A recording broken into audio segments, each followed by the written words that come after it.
Welcome to Pocket Fiction by Steve Cook. Diplomatic Immunity, a short story.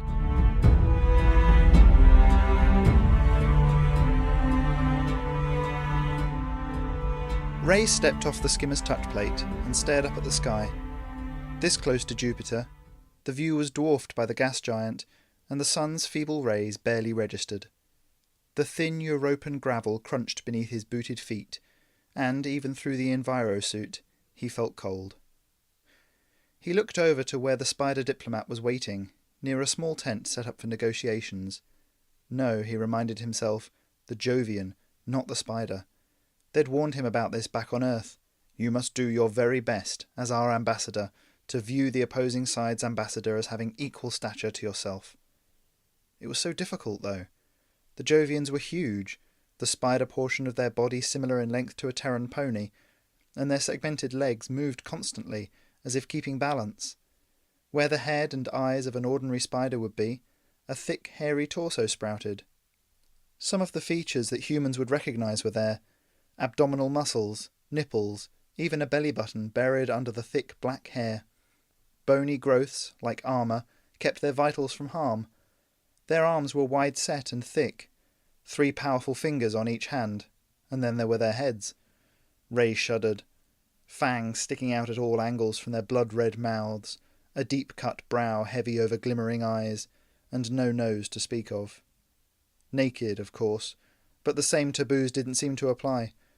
The Jovians were occasionally seen in blankets made of the fine, light jova weed that they farmed, or practical bandoliers, but never clothes. They had reproductive organs, but they were hidden away under hard carapace. Ray brought his hands up to straighten his waistcoat, and made contact with the suit instead. He frowned, and wriggled around a little until the rucked-up material felt more comfortable. This was the first attempt by either side to open diplomatic proceedings, and Ray knew it was nothing short of a miracle that this meeting could be arranged. The Jovian opened his mouth, the fangs moving independently like pincers, producing a faint clicking sound. Ray turned the external mic on, and the sound became much louder. The Jovian bowed, a strangely human gesture, and pointed to the table and chair to its right. There was a brief pause, and then the computer's quiet voice sounded in his ear. "Welcome to planet, man-human. This one is Griff. Sit." Ray straightened up and marched forward. "Got to appear confident," he muttered. A metre from the table he stopped, bowed, and prodded the translator control in the palm of his hand. "Thank you for meeting me," he said slowly, aware that the computer was processing his words as guttural growls, clicks, and the occasional whistle. "My name is Ray Hodgson, Ambassador for Earth." He faltered for a moment as he noticed the gun on the table. It was machine-made, no doubt, sleek and deadly. Far more intricate than a Jovian could manage. More evidence that the machine had allied with the Jovians. He pointed to the gun. "You are aware I have diplomatic immunity?" he said. The Jovian nodded. "Immunity," Griff echoed, and picked up the gun by its barrel. It casually threw it into the tent, and Ray breathed out a sigh of relief. He slid into the single seat at the table, and Griff arranged his legs so that he gave the impression of being seated opposite. "Your man-human attack our birthing creche," the alien began, "and our food-make place. This must stop." Ray nodded, then stopped, remembering that there was no equivalent motion among the Jovians. "True, but that is just the latest in a long line of attacks by each side. Who knows which side started the brutality?" "We know," Griff replied, almost before the translator had finished. "Your man-human landed on Ganymede, and claimed it as home place. It was our home place before that. Your man-human saw us as wild animals and attacked. We attacked. You attacked. War." It moved all 6 of its legs, and then its arms, like an incredibly complex shrug. "Now we hear." "I bring the news that the Emperor is prepared to offer terms," Ray said, opening the battered briefcase he carried. A few of the pieces of paper immediately floated out into the low European gravity, but he placed a hand firmly on the pile. "You're being beaten back on Ganymede and Titan, and the cost to your people must be phenomenal." He paused while the speaker on the chest plate of his suit chittered away. "We do not wish this senseless killing to go on."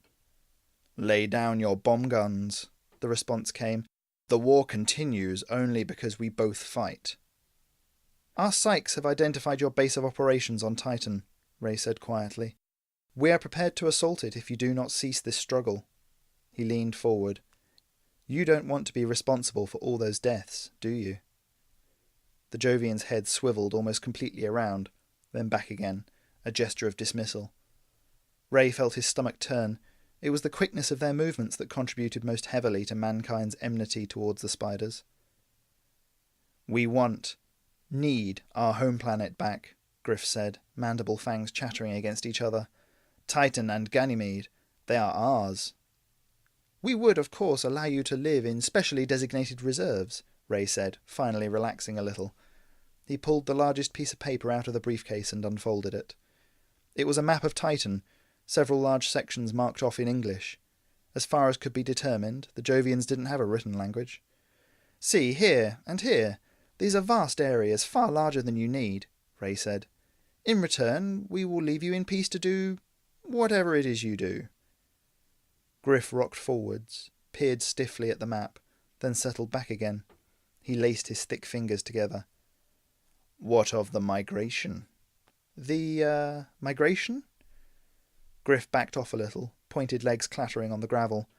He pointed a finger up at the sky and moved it around in a large circle. Every great year, the herds move. We come together in a great joining. Much trading. Griff paused. Much joining of man-person and woman-person. He smiled. It was a gesture the Jovians appeared to have inherited wholesale from humans, and it suited their faces. The expression was terrifying. The effect was terrifying, teeth fully spread and quivering. Yes, Ray said, wishing he could wipe the sweat beading on his forehead. Well, we've allowed space for that, we hope. You see that the areas are joined by corridors which are for movement between the habitats. He had been against the corridors, advocating instead for the entire area for the Jovians to be in one bulk.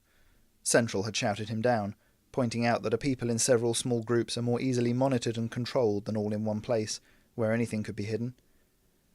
I have terms, the Jovian said finally, for human person. Leave Ganymede. Leave Titan. Leave Europa. We want Europa. In return, we let you live.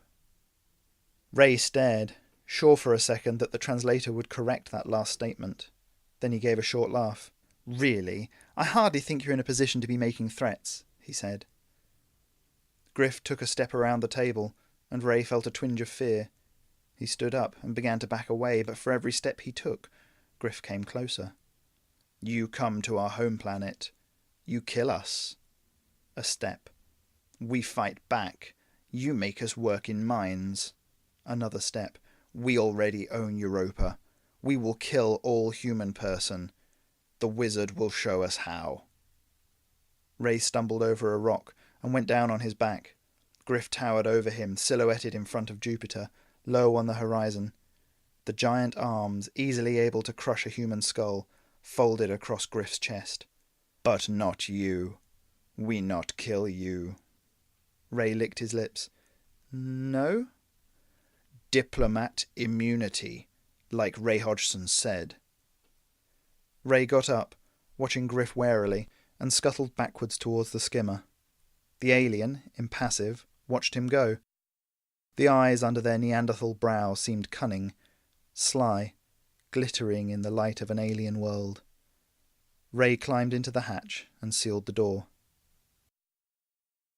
As the skimmer came in for its landing on Phobos, 2 days later, Ray was still pondering the conversation.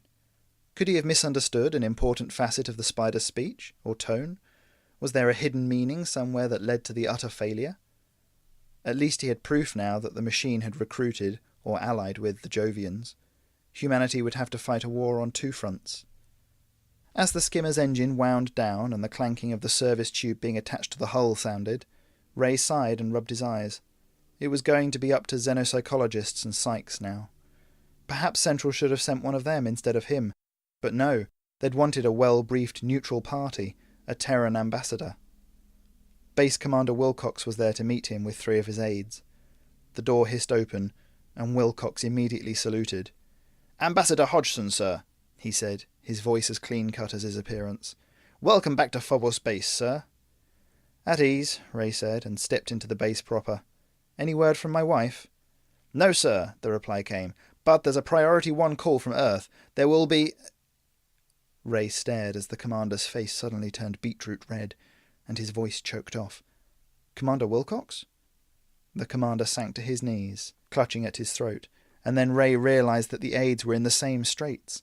They began to spasm, tensing and untensing, and he knelt down by the commander's writhing body. What's going on?" He flipped the big man onto his back, and at that moment the spasms stopped. Wilcox's hands relaxed, his expression calmed, and Ray realized that the man was dead. Ray stood up and staggered backwards. 2 of the aides were dead as well, the third still twitching on the floor. Alone in the corridor, Ray screamed for help. The tailored nano-weapon, the latest weapon in the war, scoured Phobos Base clean of life. 350 command staff and researchers died in agony as nanomachines rewrote their biology, making oxygen poisonous to them.